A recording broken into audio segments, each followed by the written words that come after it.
I have a serious question. What reality are we living in where we have a president that is so delusional? You caused a war, surrendered a war, taken from the people. There's people going hungry. You're trying to make homelessness a crime. Let's see. You got flat cameras to watch everyone's move, and you want to put people on a list on a government website because they have an opinion. I'll say this. If you have to manipulate what's going on, you need to be focused on what the fuck it is you're doing.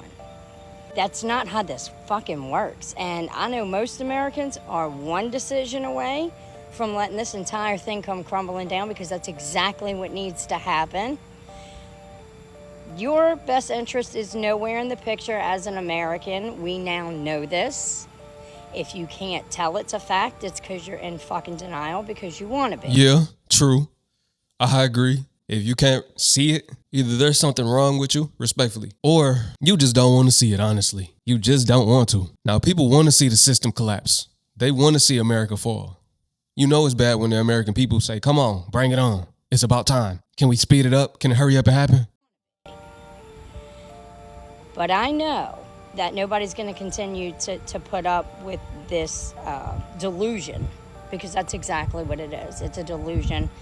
Nobody wants to feed into it. And I'm sorry, personally, I'm not going to continue to go work and so that a government can harm me. Like, I'm not stupid in any sense. I see it for what it is.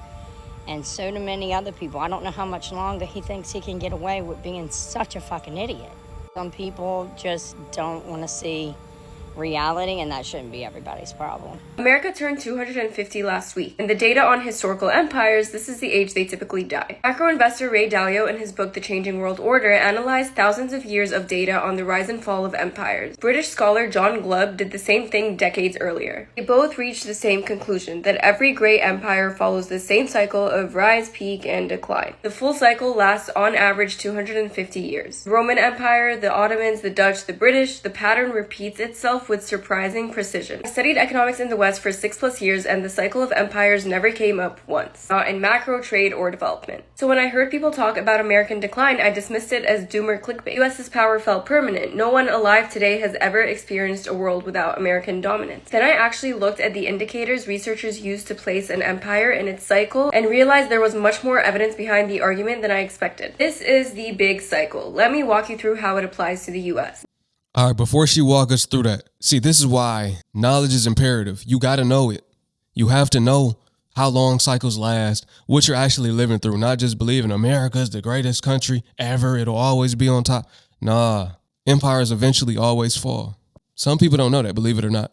They must have failed history class. Oh, matter of fact, American history didn't talk about it. They talked about rewritten history. Okay. Well, that's why, huh? If you don't do your research and you just believe that the information that you learned when you were younger is factual, then you won't know, You'll be in delusion like everybody else. Now, look, the American empire is about to fall, and they know that. They know that. That's why they're going to get as much money as they can off of it. They're going to affect as many lives as they can, right? You think they don't know how long empires usually last? Those that are in control of the American empire, they know. That's why they're preparing for a soft landing, although it ain't gonna be no soft landing.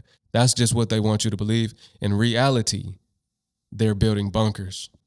In reality, they're money laundering with their foreign nation counterparts.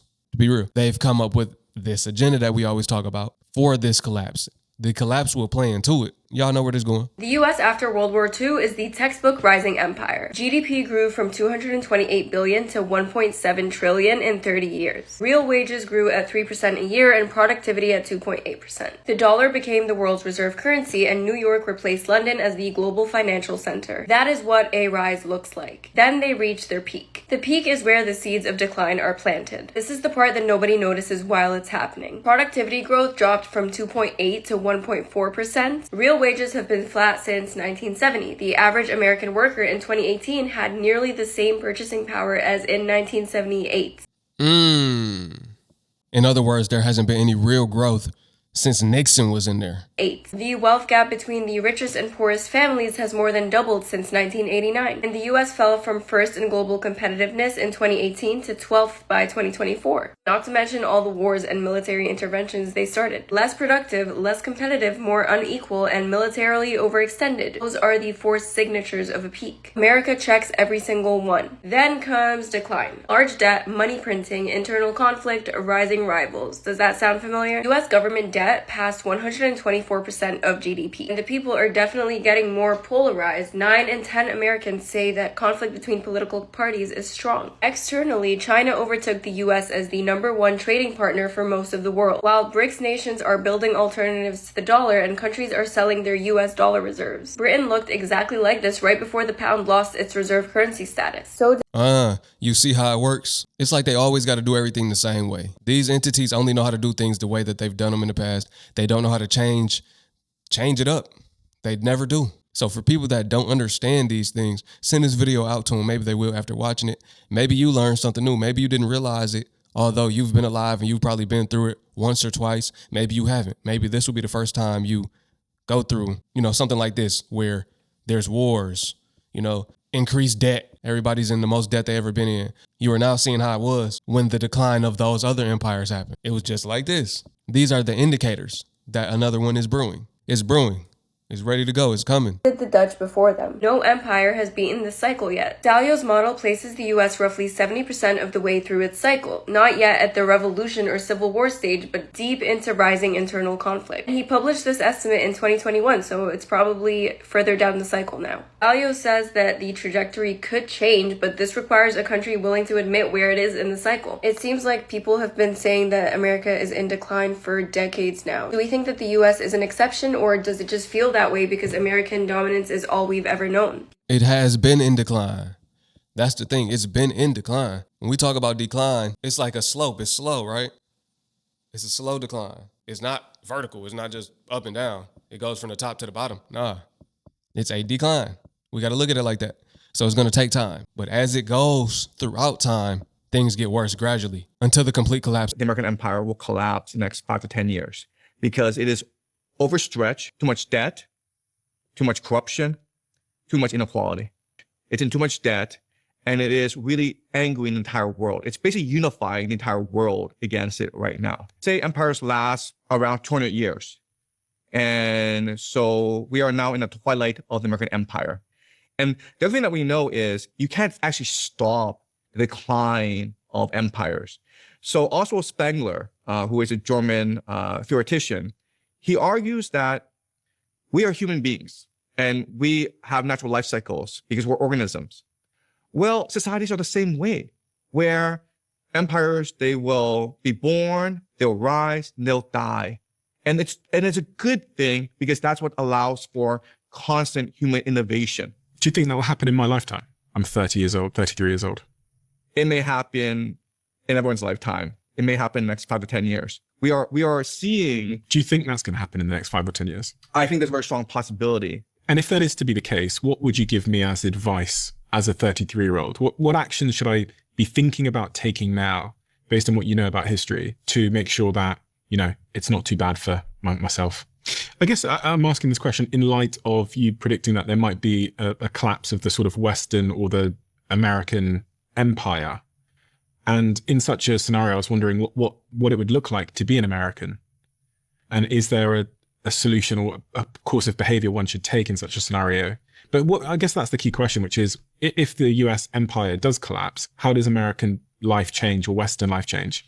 Okay, so one theory that's very important to understand is something called Hermetic philosophy. And Hermetic philosophy is what underpins Plato's Allegory of the Cave.